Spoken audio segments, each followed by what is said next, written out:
Produced and distributed by the National Organization for the Reform of Marijuana Laws in Washington, D.C., this is your NORML Daily Audio Stash, the growing truth about cannabis.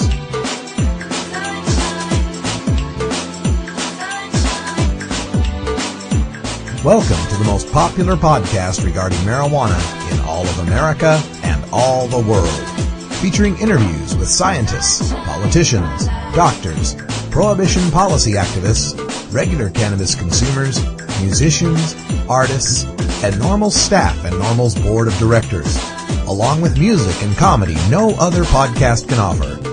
You can always find out more about the show at our website, stash.norml.org, and continue the education and conversation on our blog as well. We're ending marijuana prohibition with education, one listener at a time. The podcasting and blogging technology for the NORML Daily Audio Stash is provided by Red Aphid Interactive Media. Visit www.redaphid.com. It's Monday, March 24th, and it's 4:20 somewhere in the world. I'm your host, Radical Russ Belville. We hope you enjoyed last weekend's music stash. In case you missed it, Cannabis Carry is putting together the last 10 songs from our daily shows and combining them into one weekend podcast for your partying pleasure. Tune in on the weekends and get your ganja groove on. And it's spring break here at the Daily Audio Stash, and we want to give a shout out to all of the college students who will be enjoying some well-deserved rest from their studies by partying on the beaches of Florida, Texas, California, Arizona, Cancun, Mazatlan, and anywhere else your road trips might take you.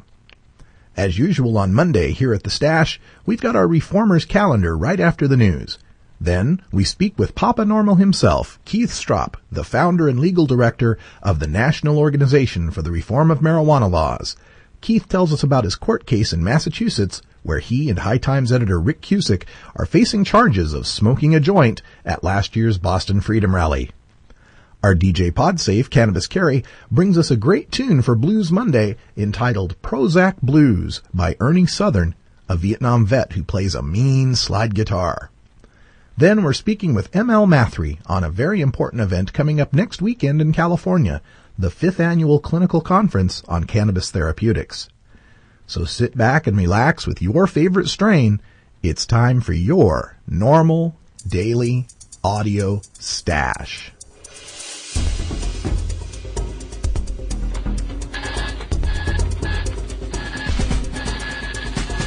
Now it's time to take a look at the latest stories about marijuana from news organizations across America and around the world in our NORML Daily Audio Stash, Hemp Headlines.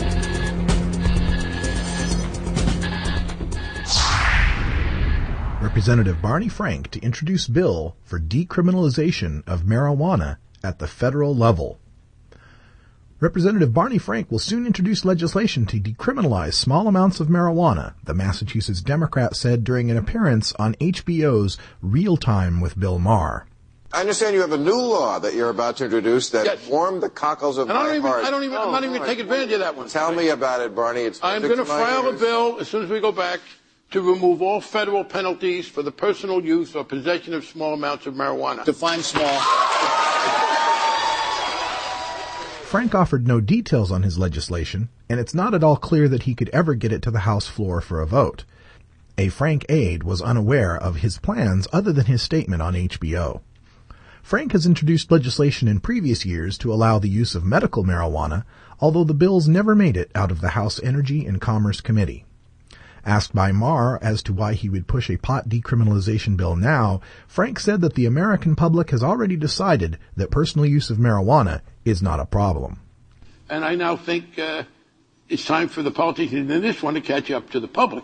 The notion that you lock people up for smoking marijuana is pretty silly. And it's especially now, by the way, I was going to call it, you got a name for it, the Make Room for the Serious Criminals bill. Yeah, right. Because we got taking up space in the jail. It ruins people's lives to go to jail a lot worse than it does to smoke a Well, this was a nice surprise to see when I was watching the Bill Maher show on Friday. You know, Representative Frank's states' rights to medical marijuana bills have not passed in previous sessions, but he's been diligent in submitting them every year. On Maher's show, he expressed that he's been in Congress for 14 years and he feels his seat is pretty safe, so now he can go out on a limb and call for full decriminalization. Perhaps if we end up with a president who admitted that I inhaled frequently, that was the point, then maybe we'll have a better political landscape that may finally support marijuana decriminalization. New study shows that U.S. hemp ban hurts the environment and the economy. From the Reason Foundation. With oil hitting $110 a barrel and gas prices creeping toward $4 a gallon, the federal government continues to prohibit U.S. farmers from growing hemp, which could be used to efficiently produce biofuels, including cellulosic ethanol. Hemp is a cost-effective, environmentally friendly substitute for polyester, cotton, fiberglass, and concrete, according to a new Reason Foundation study that examines hemp's potential uses and the ways other countries are benefiting from it. Industrial hemp production is banned in the U.S. as an archaic consequence of the war on drugs.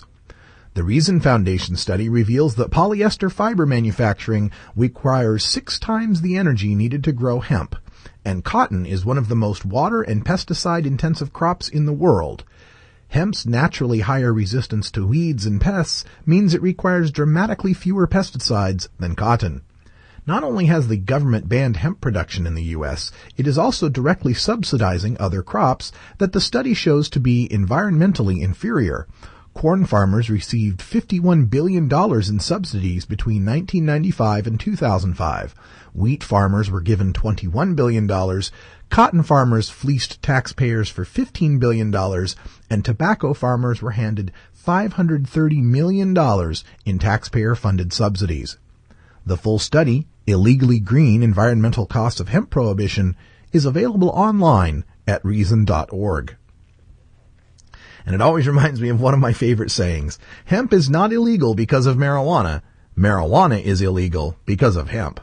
Certainly, if a mild intoxicant like marijuana were re-legalized, it might hurt the sales of beer and pharmaceuticals a little bit, but I think plenty of people will still use booze and pills.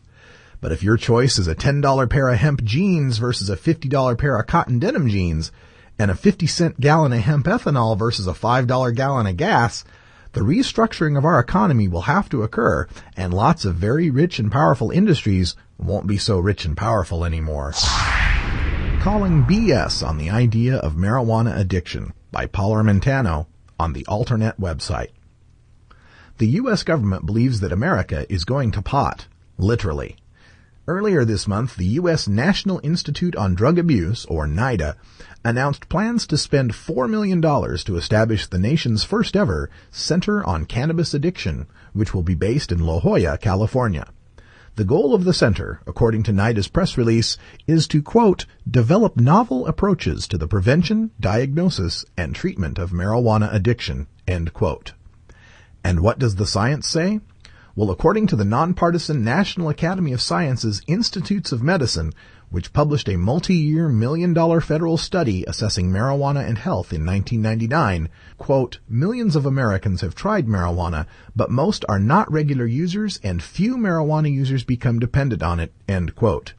The investigator added, quote, although some marijuana users develop dependence, they appear to be less likely to do so than users of other drugs, including alcohol and nicotine, and marijuana dependence appears to be less severe than dependence on other drugs, end quote.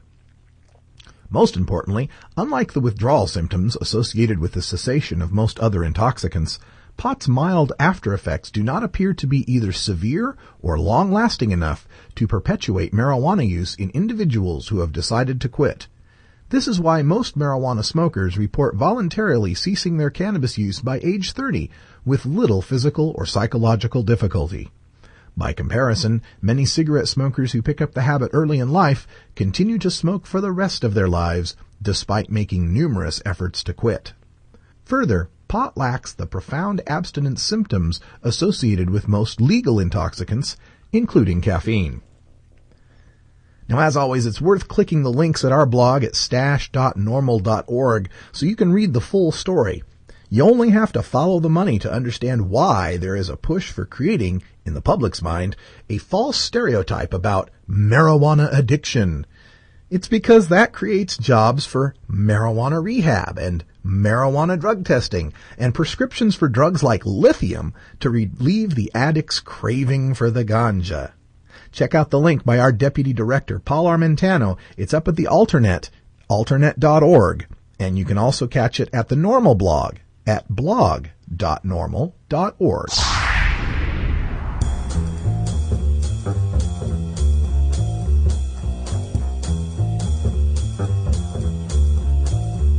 The number one thing you can do to end cannabis prohibition for responsible adults is to get involved with the activists and organizations in your local area. Get your date book ready to jot down these important events on our NORML Daily Audio Stash's Reformers Calendar. This is your Reformers Calendar for the week of Monday, March 24th. Today, Monday, March 24th, 2008, in Pacific Grove, California. Today is your last day to register for meals and reduced price tickets to the 5th Annual National Clinical Conference on Cannabis Therapeutics. After today, tickets will cost $50 more, and you'll be on your own for meal purchases. The event takes place next weekend, April 4th and 5th, at the Asilomar Conference Center in Pacific Grove, California. For more information, see medicalcannabis.com. Tuesday, March 25th, in Hagerstown, Maryland. Medical marijuana training from 6 to 9 p.m. at Hempen Hill Barbecue, 13208 Fountainhead Plaza, Hagerstown, Maryland. Sponsored by the Drug Policy Alliance, Americans for Safe Access, and the Marijuana Policy Project. For more info, contact nlong at drugpolicy.org. Wednesday, March 26th, San Diego, California. A forum, Why Our Drug Laws Have Failed and What We Can Do About It, featuring Judge Jim Gray from 5 to 7 p.m. at the Thomas Jefferson School of Law, Courtyard Building 100, 2121 San Diego Avenue, San Diego, California. Presented by the Federalist Society and Students for Sensible Drug Policy. For more information, contact Margaret Lee 009 at yahoo.com or see www.judgejimgray.com. Thursday, March 27th, 2008, Colville, Washington, a film screening of Up the Ridge, a U.S. prison story, from 6:30 to 8:30 p.m. at the Colville Public Library, 195 South Oak Street, Colville, Washington. Sponsored by the November Coalition Foundation and Thousand Kites. For more information, contact 509-684-1550 or email tom@november.org. Due to the graphic nature of the film, it is not recommended for children. Admission is free. Donations are gladly accepted. And Sunday, March 30th, in Washington, D.C., it's Justice Sunday, a free reception featuring prison legal news experts at 2 p.m. at the Prison Art Gallery, 1600 K Street, Northwest, Washington, D.C., featuring Paul Wright and Alex Friedman of Prison Legal News. For more information, call 202-393-1511. And for links and information on all the events on the Reformers Calendar, you can always check out our blog at stash.normal.org. And if you have an event for a future calendar, just email it to us at stash@normal.org.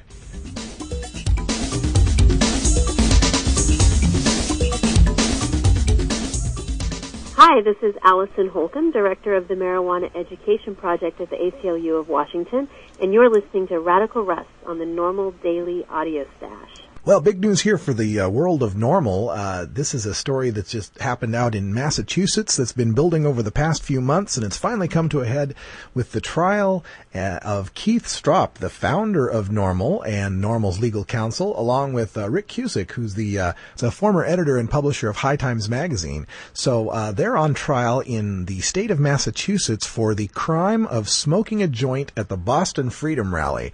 So we called Keith here in his home in Washington, D.C. to talk to us. Keith, welcome back to the Daily Audio Stash. Thank you. It's my pleasure to be here. Frankly, it's my pleasure to be anywhere other than locked up. That's a lot of our pleasures to be anywhere but locked up, that's for sure. Especially when I just got back from our latest visit to Boston on these marijuana charges, it does remind you that, I think there were, I believe it was 8,600 people in the state of Massachusetts arrested last year on minor marijuana charges, just marijuana smokers. And for a lot of those people, they lost their jobs, some of them lost their freedom, their careers were interrupted. There's enormous damage being done by these laws. So in one way, I'm delighted to have the chance to challenge them. On the other hand, it reminds me every time I come and go that one of these days they might not let me go. Yeah. I might have to spend a little time in Boston, but if so, I've got some reading material I need to catch up on. Well, this is one of these time in a lifetime type of cases here where we have the opportunity to challenge a law, challenge the constitutionality of the law, and also some other factors when we're talking about the trial system in America. And I thought it was very interesting how you and Mr. Cusick are going along and challenging the right of jury nullification and to be able to inform jurors of that right. Let's explain to people, because they probably don't understand or have heard of what that is. Well, I think that's true. Some people are familiar with it because of the work of FIJA, a group that tries to better inform citizens of this common law right that we've always had in this country. Up until about the mid-1800s, and in some states as late as 1880s, when a defense lawyer was representing someone at a criminal trial, number one, you argued he was innocent. But if, in fact, the jury found that, no, he committed the crime, the second point you were allowed to argue is, if, in fact, you believe that convicting this individual of this offense would create an injustice, then you have the legal right to acquit him. It's called, generally called jury nullification. It's intended, or it was intended by the founders of our country, as a check on overreaching government. They recognized that there was always the potential that the institutions of government would become heavy-handed, and to protect the citizens against that kind of overreaching power, juries have the power to say no. And frankly, at the end of alcohol prohibition, there was a period where the government continued to prosecute people for violating alcohol prohibition, but juries no longer would convict them. Juries were sending a message to the legislature, we're fed up with this policy. So we intend to make the same kind of argument in this case. The challenge for Professor Charlie Nesson, who's the lawyer who's primarily focusing on the jury nullification part, the challenge is that since about the 1880s, the courts no longer allow defense lawyers to remind jurors of this power. Jurors have to almost magically come to the conclusion that they have this power. Now, it happens, and occasionally, and it doesn't have to be uniform. If only one juror holds out, you can't convict. So Right. We're going to do our damnedest to keep Professor Nesson out of jail, because if he's not careful, they'll hold. If he actually came out and told them they have the power to do that, they would hold him in contempt, and he'd be thrown in jail, and they would declare a mistrial. Well, that's just an amazing we've got to thing. Be careful how we push it, but I can tell you we're going to push it.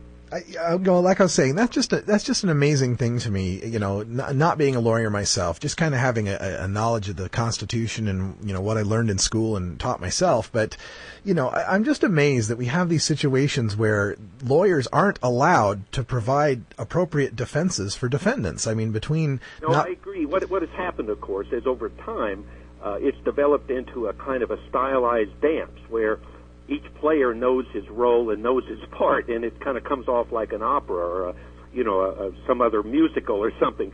They forget that what we're supposed to be doing is dispensing justice, right? For Christ's sake. And that may occasionally require somebody to speak out of turn or do something a little differently. But as I say, the judges have done pretty well in the last 100 years in keeping this secret from most jurors, but occasionally a jury finds out it has the power and they acquit, and we're going to do our damnedest. One thing we do know, Russ, there was a survey the Boston Herald did the day after our arrest, after Rick and I were arrested, in which they actually asked a question on their website of, do you think that on one day a year, it's usually in mid-September when they hold the Boston Freedom Rally, because they've held it now for 18 years on the Boston Common, that the police should simply suspend enforcing minor marijuana offenses for that one day on Boston Common. Now, I would have expected that the people supporting that would have been pretty low. It was 87% of the respondents said yes. Yeah. So what we do know is most people in Massachusetts do not think that a 64-year-old gray-haired lawyer like myself should be treated like a criminal simply for smoking a joint. And if given the opportunity, I don't think they will convict us, but we'll see. Well, we will see, and it'll be an interesting challenge. I mean, we've seen so many ways in which the war on drugs has caused our justice system to, like you say, forget about the path of justice between this thing with jury nullification, with mandatory minimums, taking away the right of judges to, actually adjudicate a fair sentence for someone, and then, of course, the way that they trample all over the states that have had medical marijuana. This needs to end, and I'm sure hoping that this trial can go take us in that direction. So another question here is the fact that you stated quite plainly that you're not fighting the nature of the offense, that indeed you were guilty of being there at the Boston Common, correct?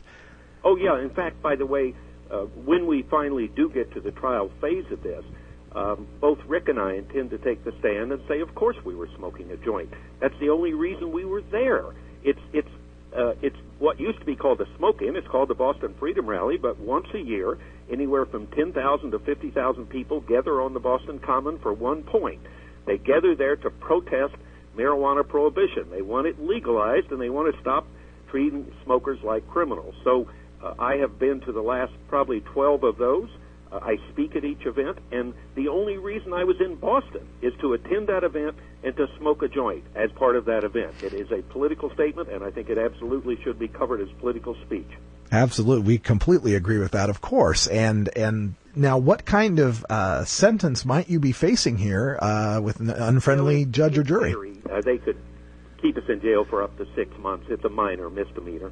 I think for that to happen, we would have to obviously anger the judge quite a lot. If the judge understands that we're honestly bringing a constitutional challenge because we think it's an important issue, and that the courts haven't reviewed the constitutionality of the marijuana laws in Massachusetts for 29 years. It was the first big challenge was 69, the second one was 1978. So in the last 29 years, you can imagine there's enormous amounts of new information available to support the idea that there's no rational basis to treat a marijuana smoker like a criminal. But the only way the courts are going to know that is to hold one of these hearings and examine it again. And that's what we're trying to get them to do. Frankly, to date, this past trip, they slammed the door in our face, told us no. They weren't going to give us a hearing. They weren't going to let us put on witnesses. But we're not done. That's a minor setback, but we're filing a motion to reconsider. We've got 10 days to do that. We're filing a number of additional affidavits. We had a wonderful 30-page affidavit from Dr. Lester Grinspoon, and we're going to even add to that. So what we're trying to do is to make sure that we have the strongest possible record so that if they don't give us a hearing on the pretrial level, then at least we'll have a strong record on appeal. Obviously, at trial, we don't have any defense. We're going to take the stand and say, of course I smoked a joint, and there's nothing wrong with smoking. Right. So they're not going to grant a hearing. It's basically they're putting their fingers in the ears and saying, la, la, la, we don't want to hear this. We don't want to bring this case up. They actually said, the one judge we were first before said, well, I don't have time, but I'm going to kick you over to another judge, and he'll have this hearing later today. And then we get to the other judge, and he says, oh, I'm too busy. I don't have time for this kind of a thing. Well, look, I appreciate they are busy at the municipal court level. There's no doubt about it. They've got too many cases, too many defendants, too few judges, etc. On the other hand, that's not a legal defense. Right. When you raise a defense in a criminal matter, the answer isn't "I'm too busy to hear it." I mean, even though that may be a practical response. So I'm convinced that one way or the other, we will in fact get the courts in Massachusetts to take a fresh look at the constitutional issues involved. And if we don't, we're going to make the best possible case we can. And if we don't win this time, then maybe the next people to bring the challenge will be the ones to win it. Now, what do you find different in Massachusetts Constitution that gives you a angle on this trial versus what we'd find in the federal Constitution? Well, both federal and state have a right to privacy, and generally when you're talking about marijuana smoking, it's protected conduct, if at all, because it's covered under your right to privacy. In other words, you're not really arguing that I have a right to smoke a joint. What you're arguing is generally the government has no right to come into this part of my private life. They have no right to know what music I listen to, what books I read, whether I smoke marijuana or drink alcohol. It's none of their business. That's all protected in that penumbra of rights under the First Amendment. So the argument is pretty much the same whether you're making it in federal court or state court, but the difference is some states have a stronger constitutional protection in their state constitution than does the federal. For example, Hawaii and Alaska are noted because they have especially strong right to privacy provisions. Massachusetts has something, I believe it's called the Charter of Rights, that was part of their original creation of the state of Massachusetts. And they speak in terms of strictly limiting the power of the government to interfere with the blessings of mankind and the enjoyment of life. It really is quite extraordinary language, and should certainly be sufficient to protect the private use of marijuana by adults. So I think intellectually we've got a strong case to be made. I recognize that it's always uphill because we're trying to overturn precedent. Right, and while it might be intellectually the easy case to make, socially and politically sometimes there'll be people trying to put roadblocks in our way from getting heard. Well, without question. I mean, there's a whole structure out there that depends on things continuing pretty much the way they've always been done. And so whenever you come up and propose a change, it feels threatening to people.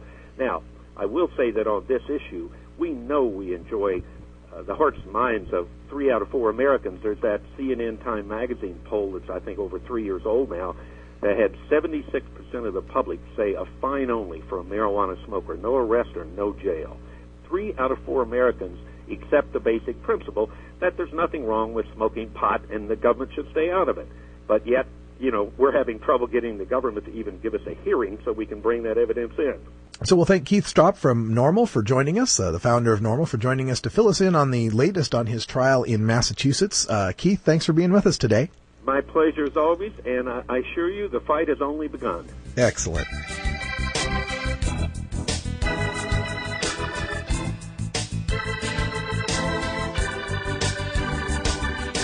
Here at the NORML Daily Audio Stash, we work hard to change our nation's marijuana laws through education and discussion. But we also take the time to relax and unwind with an eclectic mix of pod-safe music from many independent artists. We look for music that speaks to the growing truth about cannabis, or music that speaks to broader themes of freedom, liberty, social justice, equality, and protest. To find out more about the artists and download the music you hear on this podcast, just log on to stash.normal.org. And if you'd like to get your music heard by the online cannabis community, just send us an email at stash@normal.org.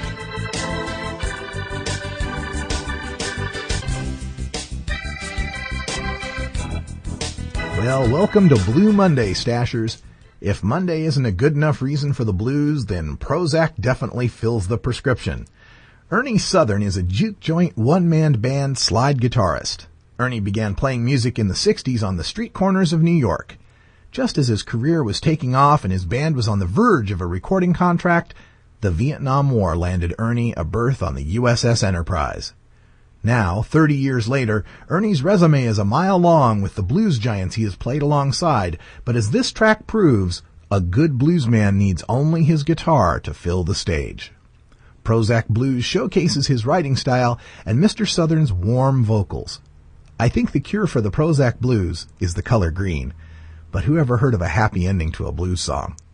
For more information on this artist, see the links at music.podshow.com. You can download the MP3 at our blog, stash.normal.org. This is Ernie Southern with Prozac Blues.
Well,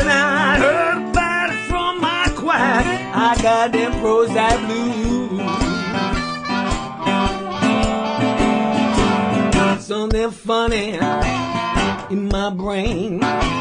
Easy to laugh, so hard to explain. Stop all your yakety yak, I'm waiting on my panic attack. Well, now I heard about it from my choir. I got them Prozac and blues. Yeah, go like this, it goes.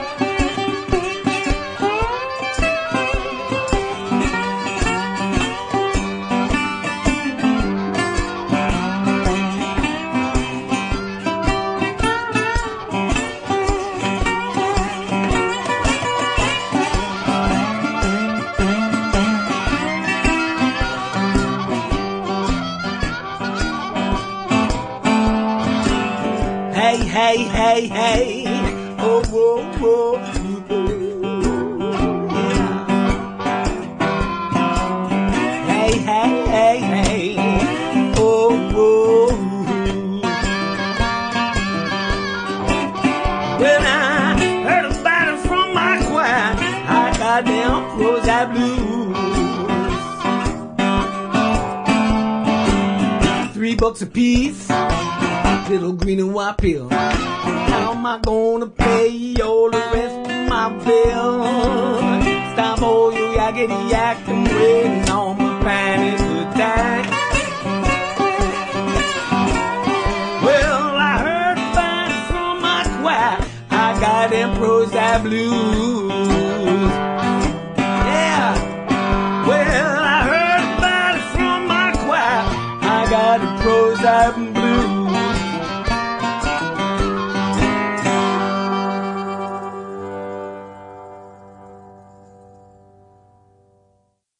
Georgia. Hi, this is Willie Nelson. Alcohol prohibition didn't work in the 1920s, and marijuana prohibition isn't working today. It's time we stopped arresting responsible marijuana smokers. It's the fair thing to do. For more information, contact NORML, the National Organization for the Reform of Marijuana Laws. Call toll-free 888-67-NORML or visit their website at norml.org. So in our continuing look at the medical uses of cannabis, we like to turn to the people that are trying to help educate the doctors and nurses, the people who are working in healthcare, to be part of the advocacy for the medical use of cannabis. So today we turn to California, and I'm speaking with Mathre, who is putting together clinics for doctors and nurses to better understand the medical uses of cannabis. So ML, thank you for joining us here on The Stash. Thanks for having me. Well, this will be, we're looking at April 4th and 5th, and you guys are putting on a clinic here and are working to get it accredited. So tell our listeners a little bit about what that means, this accreditation, and what the clinic will be covering, the theme, and what people can expect. Okay, thanks. This is the fifth in a series of biennial conferences called the Fifth National Clinical Conference on Cannabis Therapeutics. And basically that's what it is. It's not basic research. We really try to get a holistic picture of cannabis as medicine, from bringing in some basic research, bringing in clinical trials, bringing in actual patients and physicians who care for those patients. The theme this year we have is cannabis, re-entering mainstream medicine. It was chosen for a couple of reasons. The re-entering is to remind people that cannabis was a medicine. It was a very useful medicine for a wide variety of ailments before the Prohibition began in the United States. And frankly, now more and more research that is occurring, it's starting to come out as pharmaceutical products in England, developing Sativex, which is now available in Canada. Throughout the world, different products becoming available, all of them validating the fact that cannabis, not just the THC as found in the Marinol pill, which is the psychoactive, main psychoactive substances in cannabis, but that the whole plant cannabis, with all of its cannabinoids and other chemicals in that plant, have therapeutic value when put together. And so by being an accredited conference, this is actually a conference that the physicians and nurses can earn their continuing education units that are basically vital in keeping their license current. Right. Now, these doctors and nurses that attend your clinics, have you found in general that they're receptive to the idea of medical uses of cannabis, or do you receive some opposition from some of the groups out there? Well, I think what's made the news, back in 2003, the American Nurses Association put out a paper that, a resolution that, called for the government to stop the prohibition and allow patients to use it, and many other, resolves that go according to getting this medicine available to patients. Just this year, the American College of Physicians finally came on board, and they're the second largest medical professional organization, so they came on board saying the same thing. A lot of healthcare professionals recognize that it has medical value. Depending on where they practice, the state they practice in, the type of practice, because of the legal ramifications of it being a Schedule I drug, there is still much fear about openly talking about it.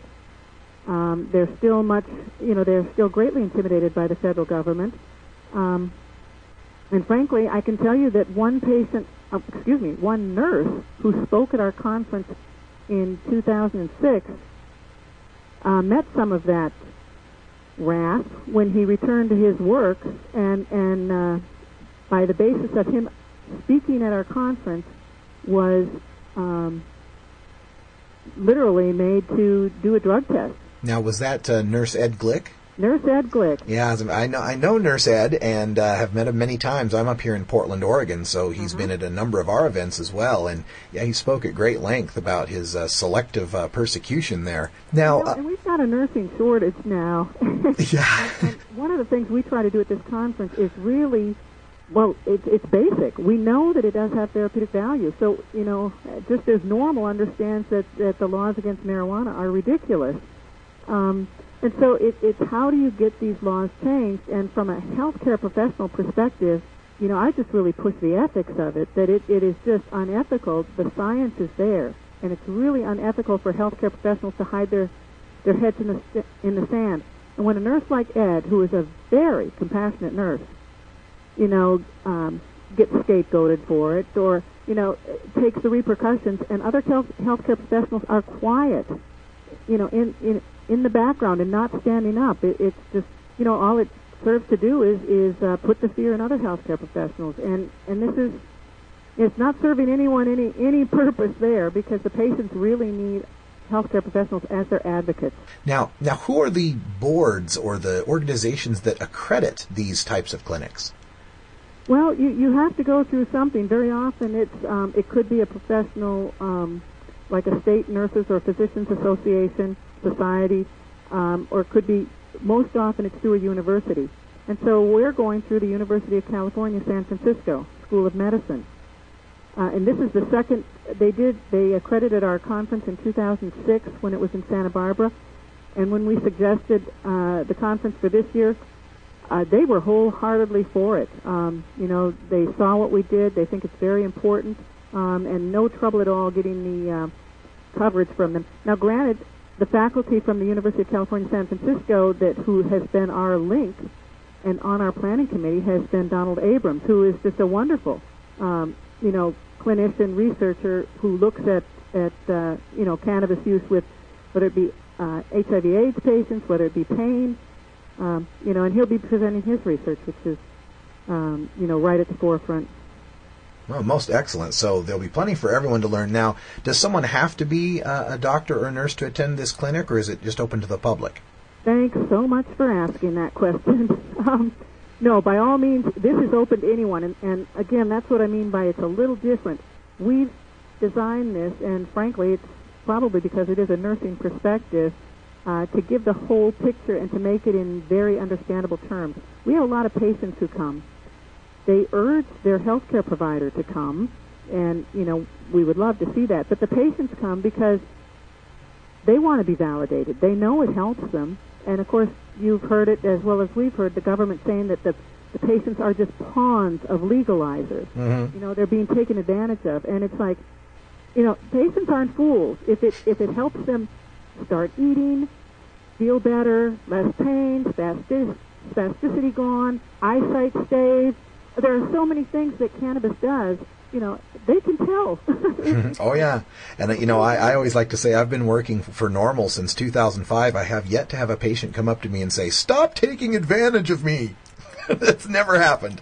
Everybody seems to be very happy to be using the cannabis medicine and getting great relief from their symptoms. The other thing that's different, because we do have this variety of speakers, it's all geared at the health of it, but it's not just the researchers, the lab researchers, but then it's the clinical researchers, the ones that are doing their research with people as opposed to the animals, and then it's the patients and the care providers.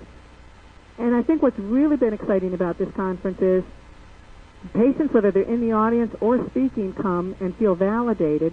The researchers have really appreciated the conference, the ones who are speaking at the conference, because it gives them the full circle, and it kind of, helps them understand how important their research is, and that people are willing to listen to it. As you know, there's a lot of research coming out these days.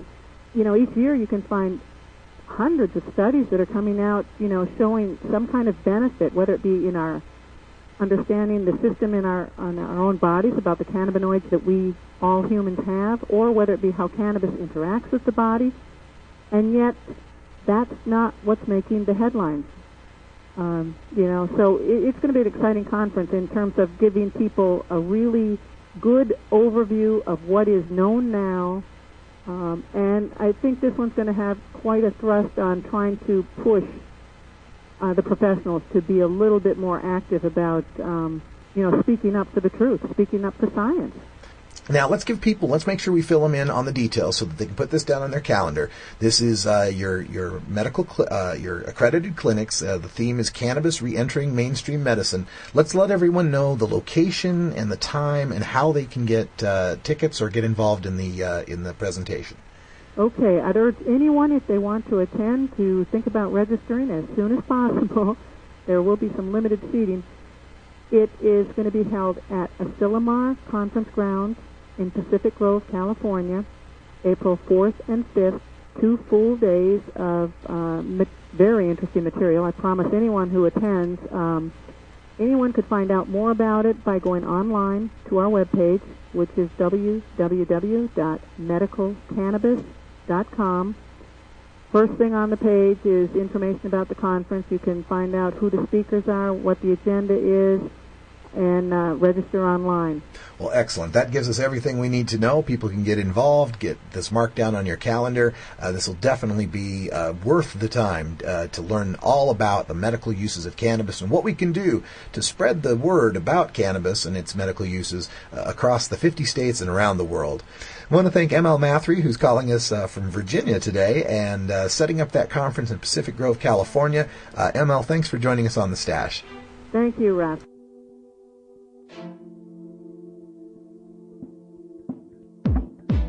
Thank you for downloading the NORML Daily Audio Stash, the growing truth about cannabis. We are produced by the National Organization for the Reform of Marijuana Laws in Washington, D.C. Our executive producer is Alan St. Pierre. Our deputy director is Paul Armentano. Our webmaster is Brian Judy. And web production is provided by Red Aphid Interactive Media. As always, you can catch up on the latest information about marijuana at www.norml.org. And you can interact and download from our Audio Stash blog at stash.norml.org.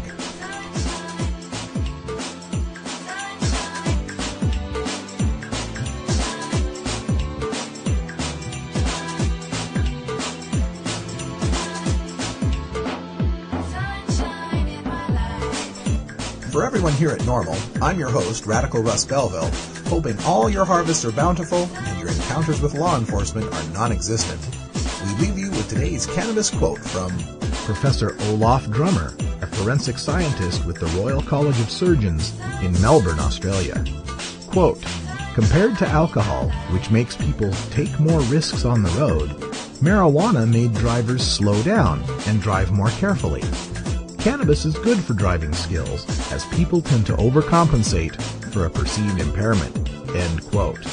Well, that's something to think about, although we here at NORML would never recommend that you drive under the influence of marijuana.